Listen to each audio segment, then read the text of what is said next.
আওয়ামী লীগ মানুষ না পশু, খুবই গুরুত্বপূর্ণ কথা বলেছেন। অবশ্যই কথাগুলো শুনে যাবেন এবং ভিডিওটা ভালো লাগলে বেশি বেশি করে শেয়ার করবেন। আগে ওনার কথাগুলো শুনেন। আপনারা বক্তব্য দিচ্ছেন ক্ষমতায় আসলে আওয়ামী লীগের সব মামলা উঠিয়ে নেবেন। আপনাকে কে অধিকার দিয়েছে সব মামলা উঠিয়ে নেওয়ার? কে ম্যান্ডেট দিয়েছে সব মামলা উঠিয়ে নেওয়ার? আপনারা তো কোনো স্বাভাবিক প্রক্রিয়া ক্ষমতায় বসেন নাই।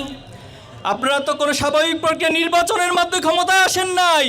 আপনারা জুলাইয়ের শত শত রক্তের উপরে ক্ষমতায় এসেছেন। জুলাইয়ের রক্তকে যারা ধারণ করতে পারবে, জুলাইয়ের শহীদ পরিবারের আকাঙ্ক্ষাকে যারা ধারণ করতে পারবে, তাদের শুধুমাত্র এদেশে ক্ষমতায় টিকে থাকার ম্যান্ডেট থাকবে। আওয়ামী লীগের পুনর্বাসনের জন্য অনেকে প্রজেক্ট হাতে নিয়েছেন। আওয়ামী লীগ কি মানুষ না পশু? আওয়ামী লীগ মানুষ নয়, মানুষের প্রতি মানুষ দয়া দেখায়। কোন পশুর প্রতি, পশুর চেয়ে নিকৃষ্ট প্রাণীর প্রতি কেউ দয়া দেখাতে পারে না।